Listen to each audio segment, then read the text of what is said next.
Good afternoon and welcome to First Congregational of San Rafael. It is my honor to welcome you here. I am the interim pastor of this church. And I want to welcome you on behalf of Val and her family to this service in which we honor and celebrate Ralph Sherer.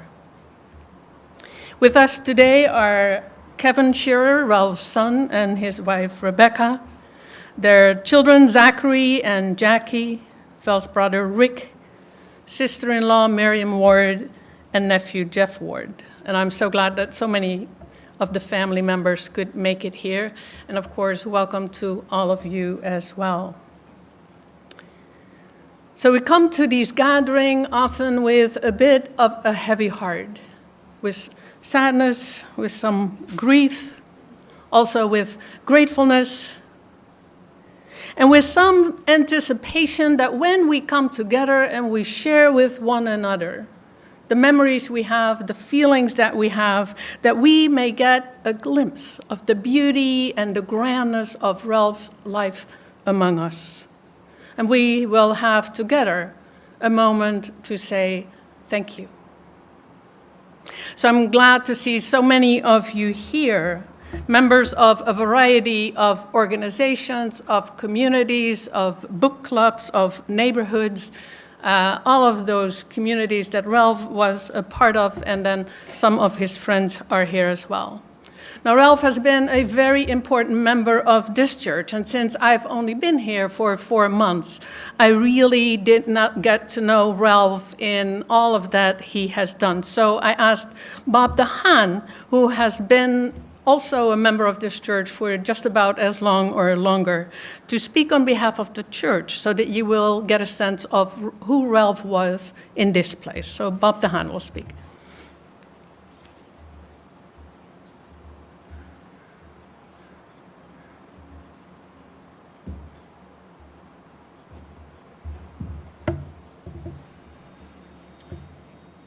First of all, good afternoon.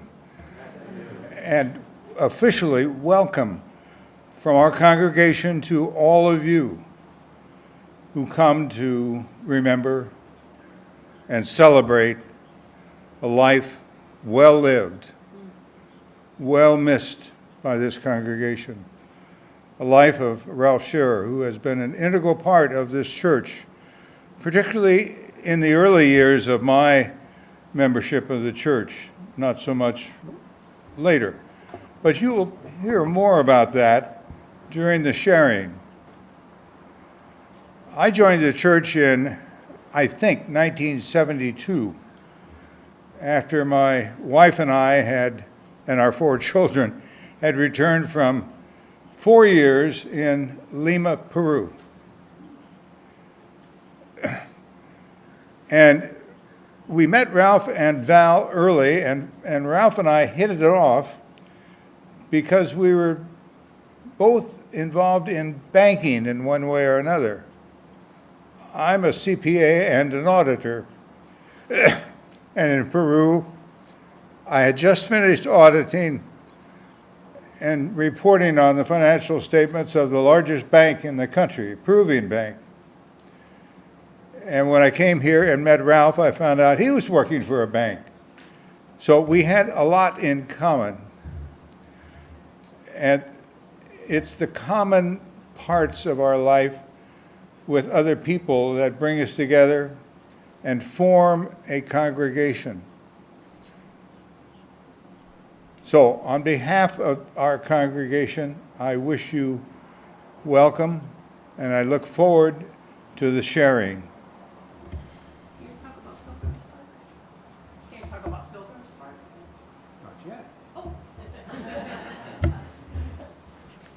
Miscommunication here. Thank you. Thank you so much, Bob. So there's more to come in terms of who Ralph is and has been to this place. I'm going to ask Kevin Sherer to come up and to speak, give a tribute to his dad. Kevin?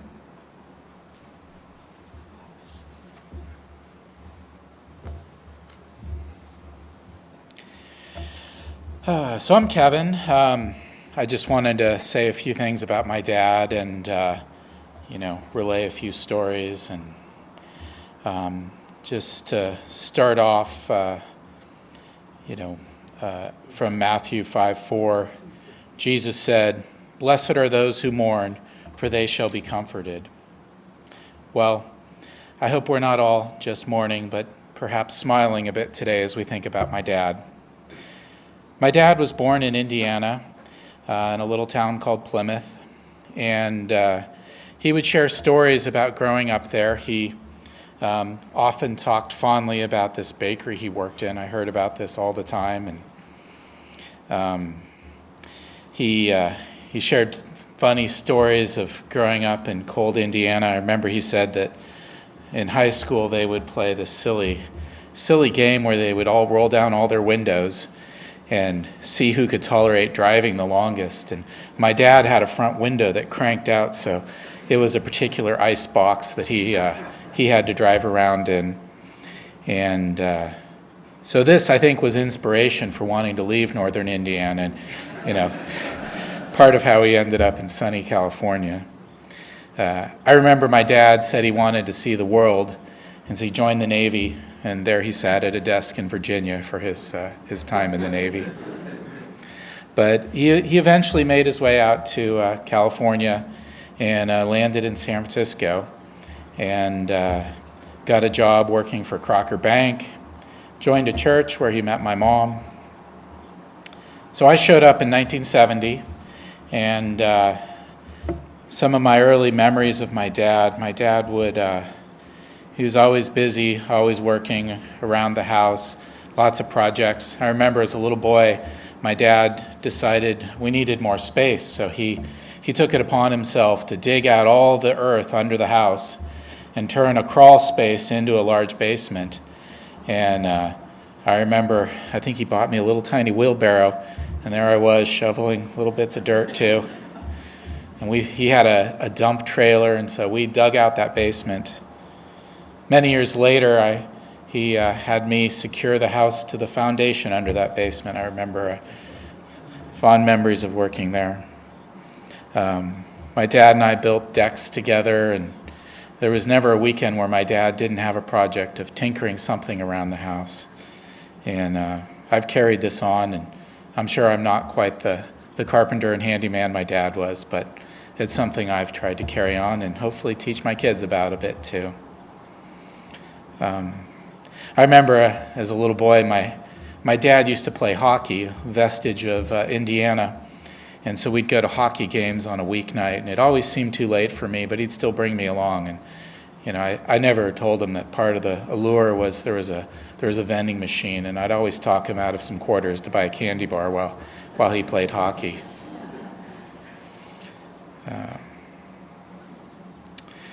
Like many boys, I tried to emulate my dad, working, doing things around the house with him.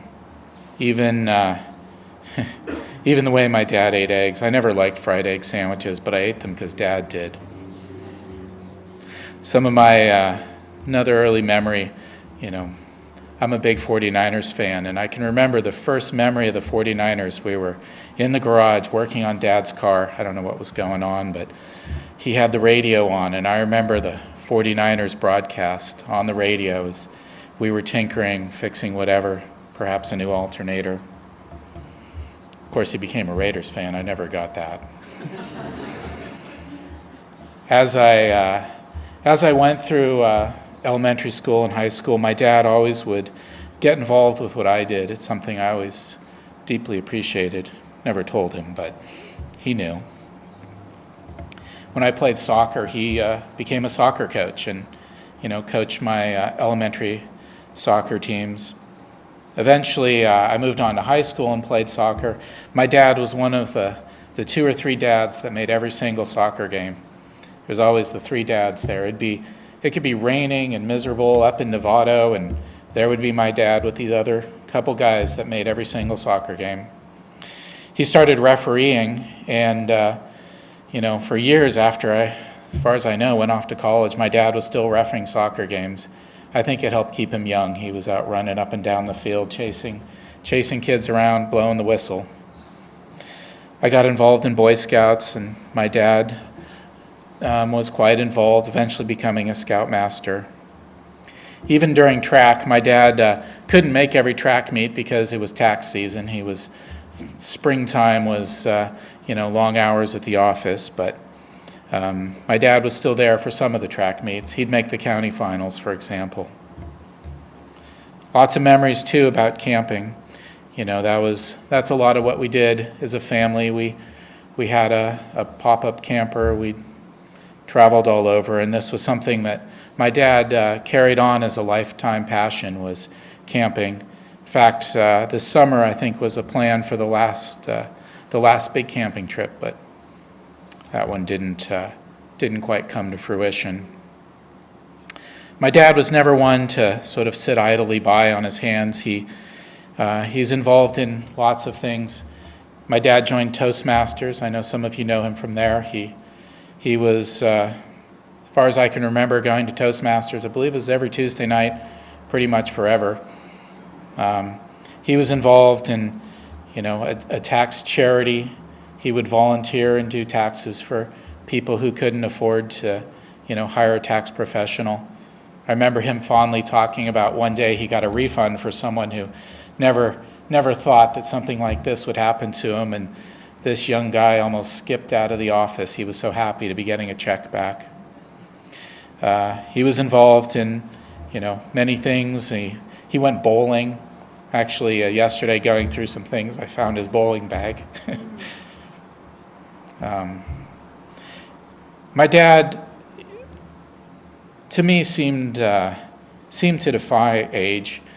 He was always so busy and active, and I remember he joined AARP the first moment he could, and I thought that was silly because my dad wasn't that old, but I think he just wanted a discount.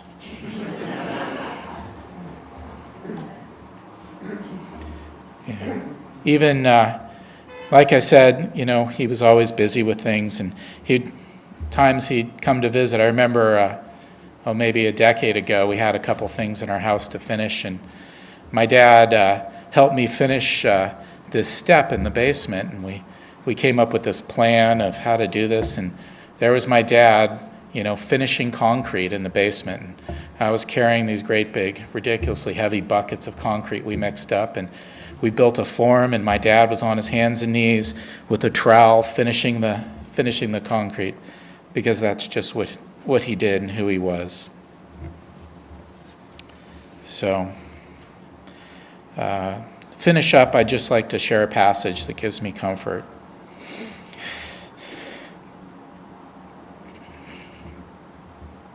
So this is from Isaiah 41:10. So do not fear, for I am with you. Do not be dismayed, for I am your God. I will strengthen you and comfort you. I will uphold you with my righteous right hand. Bye, Dad.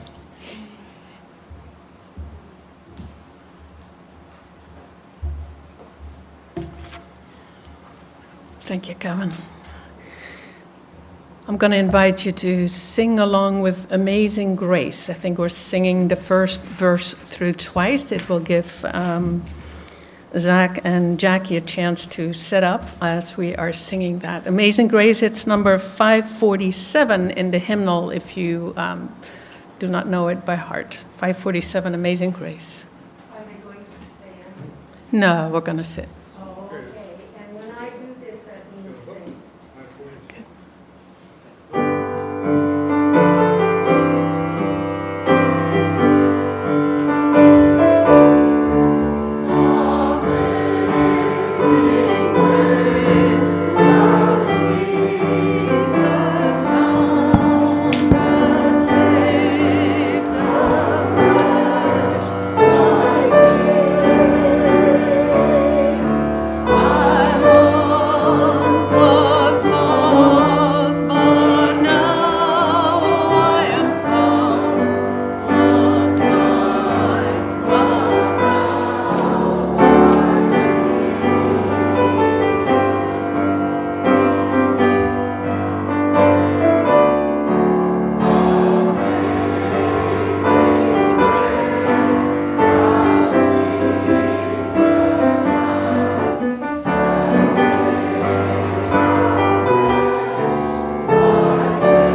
For those of us who are singers, you know how hard that is to sing in a moment like this. So thank you both so much for bringing that to us. It was one of the songs Ralph really, really loved. So beautiful, beautiful. We're going to take some time to hear from all of you, to share a memory, to maybe say what will stay with you most from your relationship with Ralph. Maybe not a long memory, because there's a lot of people, and I'm sure a lot of people would like to say something. But it will be good to hear from a lot of people, because then we also get to see just who Ralph was and where all he was involved and what he meant to so many people. So I'm going to go around with the microphone, and if you have a memory, then please raise your hand. Family members, if you want to go first, that's fine, or last, that's fine as well. I think this is working. It may need a little bit more sound, David. So anybody who feels they could share a memory at this point? Oh, I have Bob.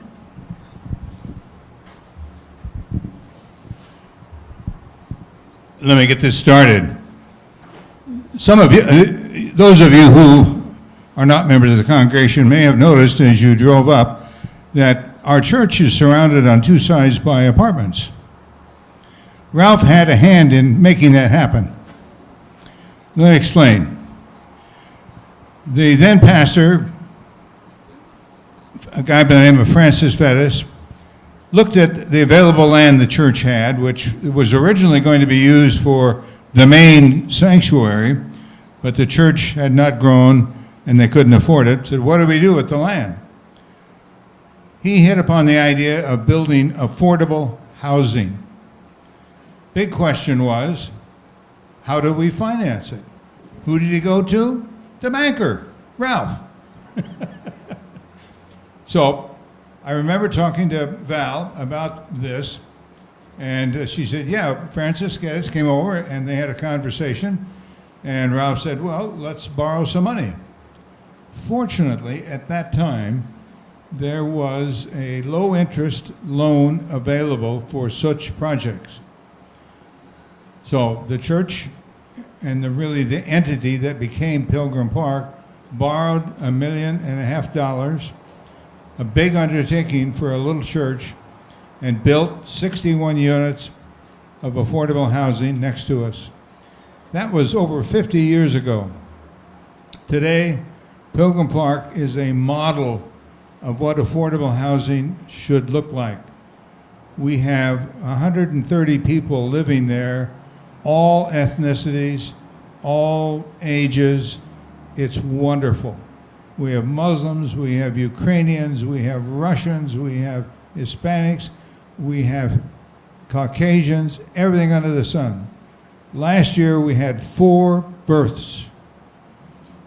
And Ralph had an integral part to play in figuring out how to finance this thing.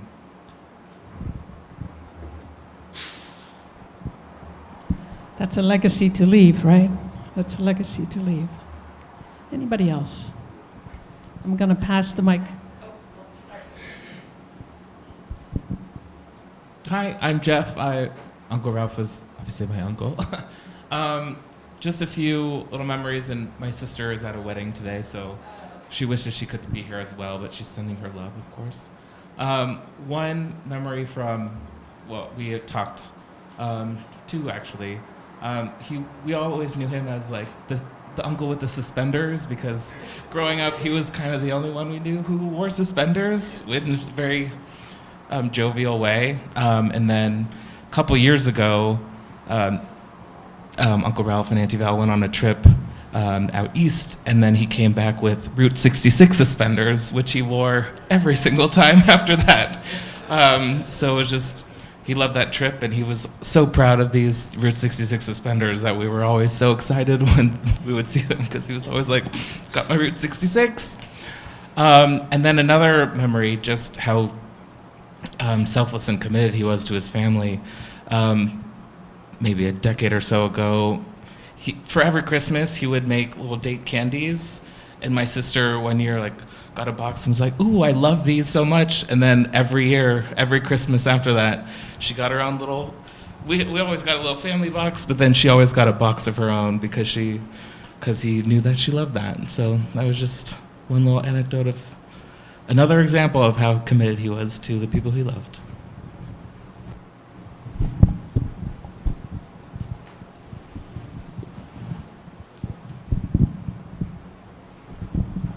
I'm a contingent member of the Toastmaster Club. As you mentioned, he's involved with so many groups, and all of us here in this row, Toastmasters, we actually were able to use the meeting room over here because of Ralph, which really helped us during COVID.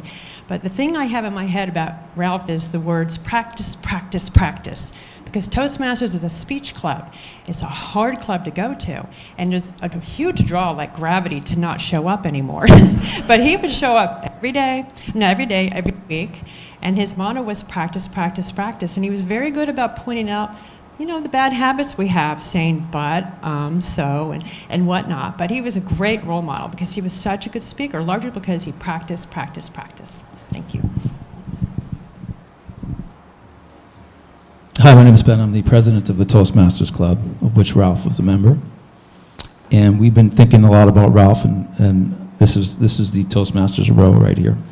And we've been sharing memories and thoughts about Ralph, and I've incorporated those into the words I want to share with you today.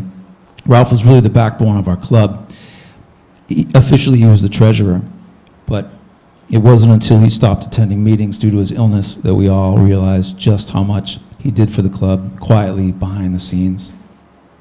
Not only as treasurer did he handle the inflow and outflow of funds, but he was also the most educated in how to enroll new members, and he also set up the computer and got us connected to Zoom for our remote attendees. And as a member of Toastmasters for 50 years, he was our historian, and we all loved hearing his speeches about Toastmasters from decades ago. For me personally, he was a role model. You stay mentally and physically active and socially engaged, and you can remain sharp and able-bodied well into your 80s. This is a major thing I took away from Ralph. We talked about his various clubs that he was involved in. I was most impressed, and I knew about all those clubs when I was attending my son's soccer game and saw him come off the pitch with a referee outfit on. And I just thought to myself, Ralph, wow, what don't you do? He was kind, and he was mild-mannered but direct, and with his critiques about the speakers in the club. He wanted everyone to succeed. He had a great sense of humor. He would do whatever he could to ensure that the meeting went smoothly. Oftentimes that was volunteering to do impromptu speeches. Sometimes no one signs up to do a speech. Ralph would raise his hand and he'd come up and he'd deliver 5+ minute impromptu speeches that were fantastic. He was quite masterful. So he was, we're just going to miss him dearly. He would do all this stuff without ego and without need for recognition. And he would do it with a smile and a twinkle in his eye, and we all will miss him greatly. Thank you. I think Ben said it all. I'm a member of Toastmasters too, our entire row. Ralph was the heart and soul of our club. He was so inspirational, as was mentioned. He was a role model for many, a mentor, both officially and unofficially. And he had a great sense of humor. He would get to the meeting early, and he would stay late setting up, as a sergeant at arms does. I have to share with you briefly one little experience. I invited him into my office. I'm a financial advisor. So since Ralph was very good with numbers, I want to invite him in and show him a couple of products and strategies in retirement planning. Well, he came into my office after about 45 minutes, going through all the details. I then looked at Ralph and said, well, Ralph, what do you think? Ralph paused and said, you had 3 ahs, 2 ahs, 1 double clutch, 3 you-knows. So he was a Toastmaster at heart.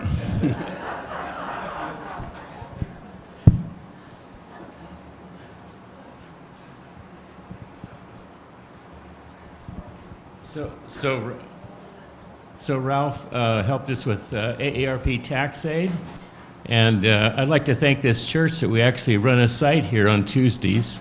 We have 5 sites in Marin, and we did about 2,000 tax returns last year. Ralph ran the site in Fairfax, did a great job out there, and I just saw him 4 months ago when he was just learning that he had cancer, and he said he figured he couldn't run the site for another year, but he wanted to come back and do taxes. So anyway, we're going to miss Ralph. We could also use any additional volunteers to do taxes.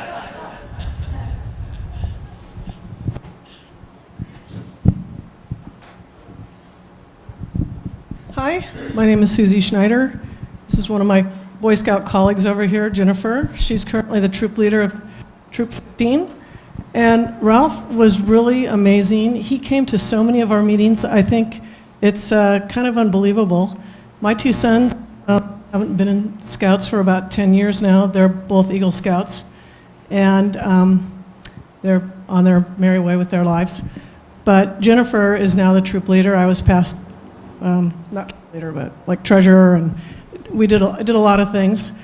But Jennifer sent an email out to a lot of us who hadn't really been that involved in the troop about Ralph. And we just didn't realize how much Ralph really impacted everyone. And all these boys, he was there all the time to help out. When the kids would always have to get one level to the next, they'd have to have a little review. And Ralph always showed up to do that. And he was just so encouraging to these kids. And I know that both my sons, it really impacted them. So thank you. My name is Jennifer Frisch, and I'm the current committee chair for Troop 15. And I first came to the troop in 2013 when my eldest son started there, and Ralph was already an institution in the troop. But he was very happy working in the background.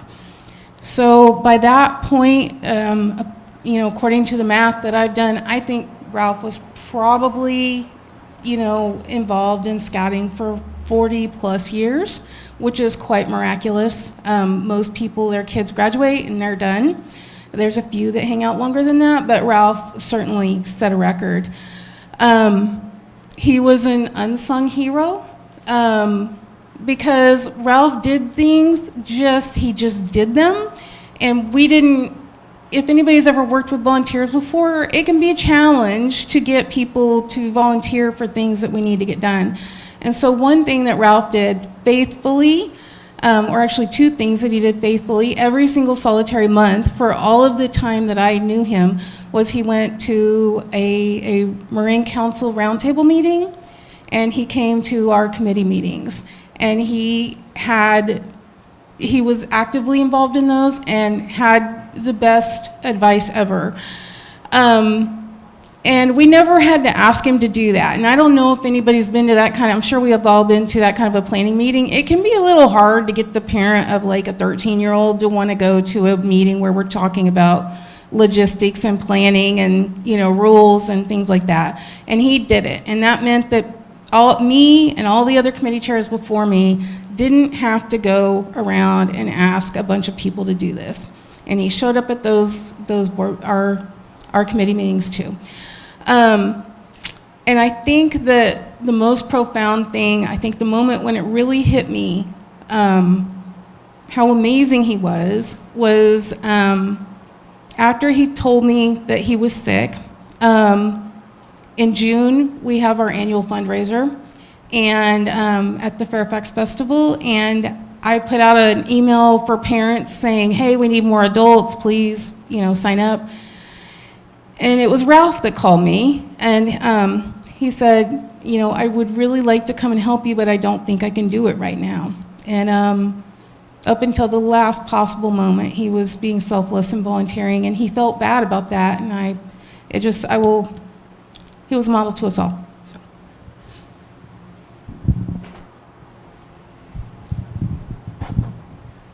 Thank you. Anybody else? Hi, good afternoon, everyone. I know Ralph as Kevin's dad. Kevin and I have been buds for 40 plus years. We met in scouting, where Ralph was a leader. A humble man, quiet, did it with a smile. Most notable memories are backpacking trips with Ralph, where he had to join us as the adult. That was the rule. And he had to keep up with 10 plus rambunctious adolescent boys. And it was his role to be the adult, but he let us lead and make mistakes and learn in the Sierra and the Northern California. And I think for Ralph, that was an amazing journey for him too. I don't know that he'd ever, Kevin, correct me if I'm wrong, had ever gone backpacking like that before. I don't think he had. I think he learned as much as we did.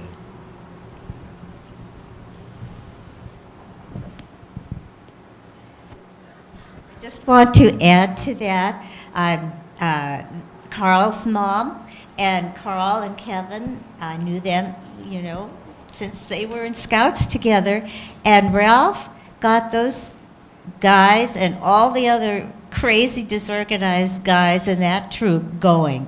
He organized them and got them involved in everything you could think of.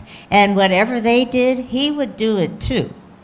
And he was tireless. He was amazing. And that's how I know him.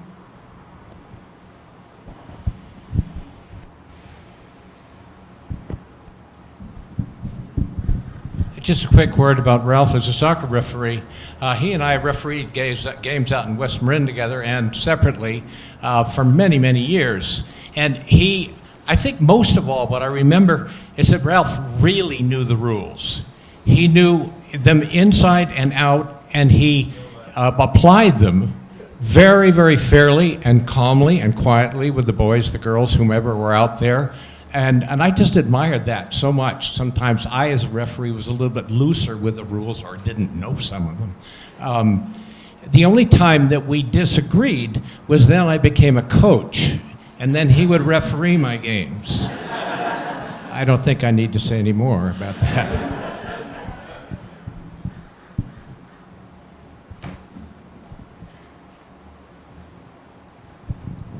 Thank you.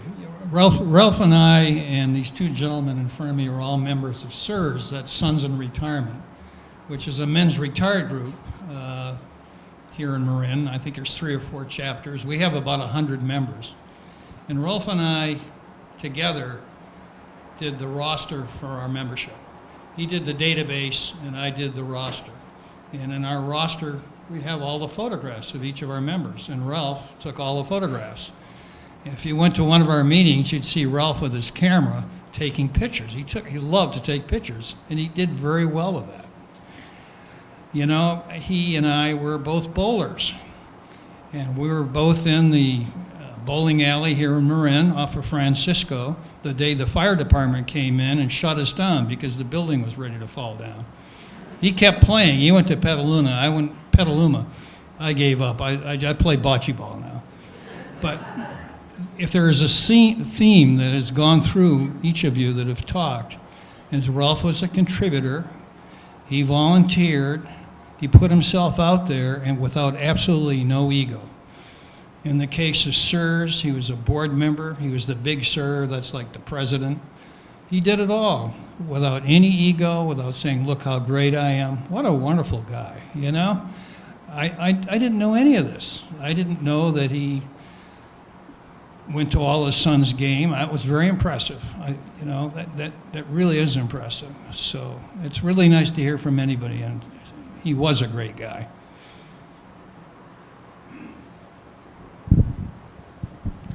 Well, this is many years ago, and I was a young faculty wife. My husband taught at, it'll always be Sir Francis Drake High School. It's Archie Williams now. And I knew Archie Williams. He's a wonderful man.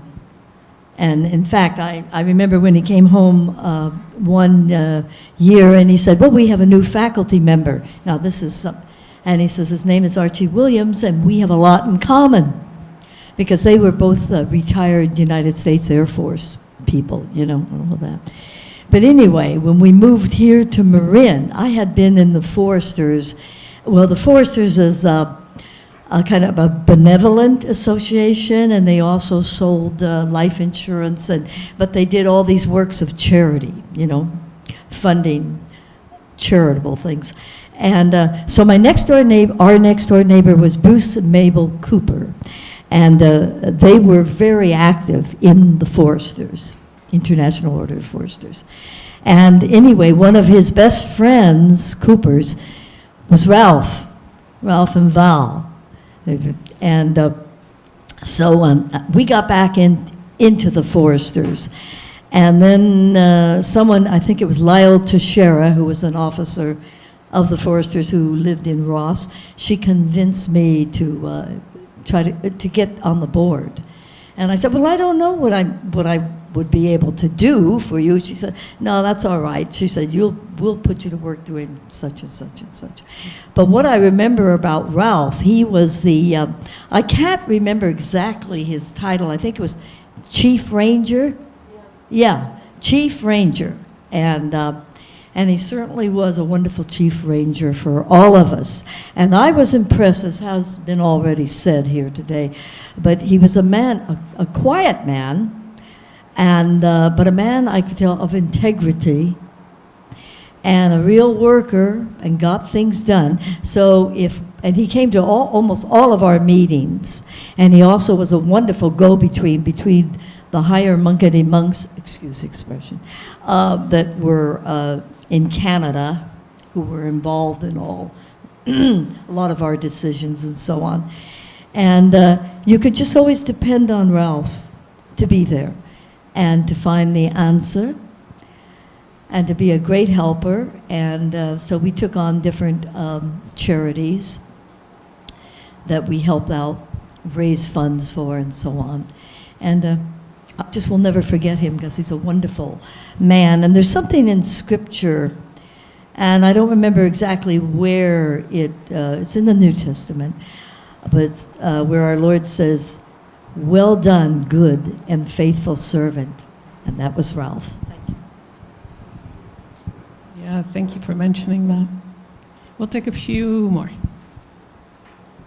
I just wanted to talk about how it was to work for Ralph. I worked in AARP tax for seniors and low income and in Fairfax, and I didn't have as much patience with people as he did, and he was always right there to take over and calm people down, and you know, they were very grateful to him.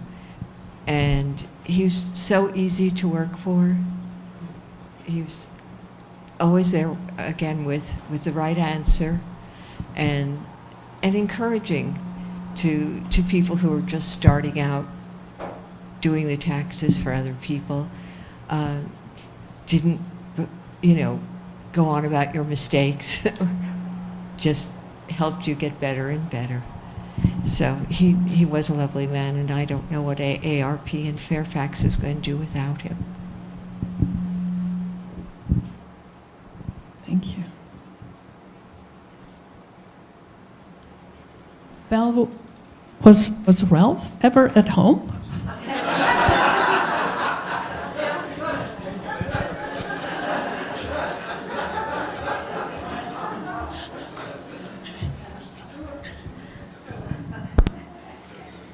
What an amazing tribute, right? What an amazing tribute.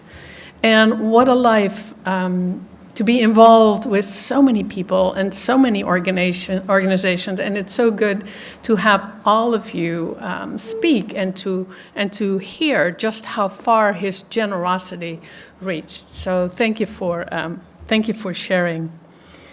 Hang on.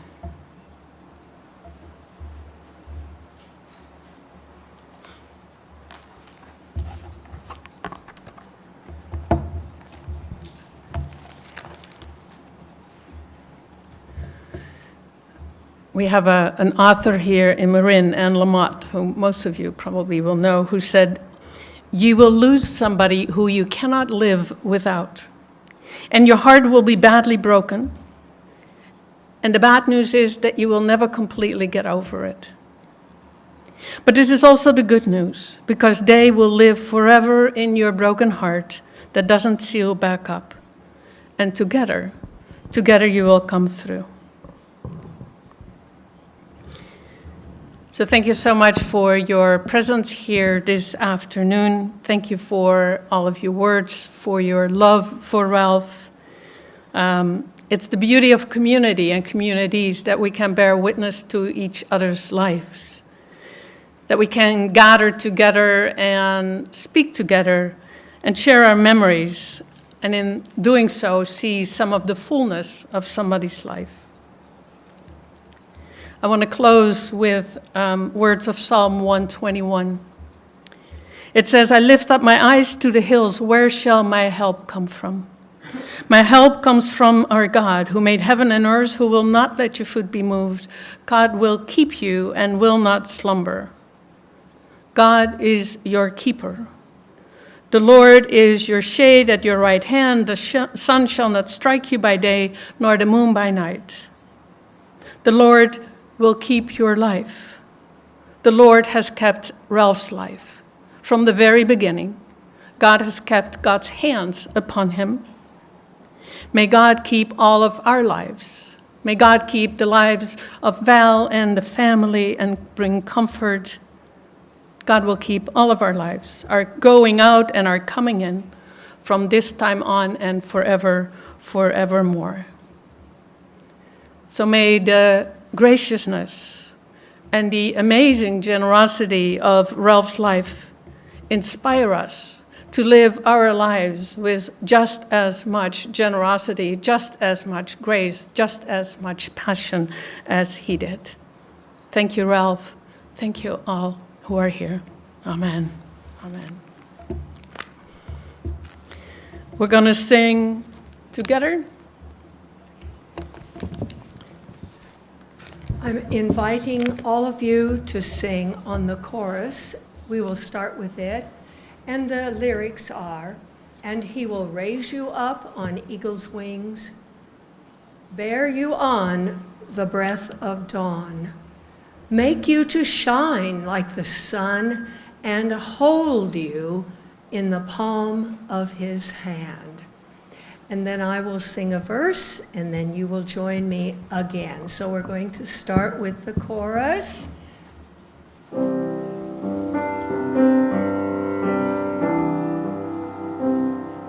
And he will raise you up on eagle's wings, bear you on the breath of dawn, make you to shine like the sun, and hold you in the palm of his hand. You who dwell in the shelter of the Lord, who abide in his shadow for life, say to the Lord, my refuge, my rock, in whom I trust. Will you stand for the chorus? Raise you up on eagle's wings, bear you on the breath of dawn, make you to shine like the sun, and hold you in the palm of his hand. Who to his angels he's given a command to guard you in all of your ways. Upon their hands they will bear you up, and dash your foot against the stone. And I will raise you up on eagle's wings, bear you on the breath of dawn, make you to shine like the sun, and hold you in the palm of God's hand, in the palm of his hand.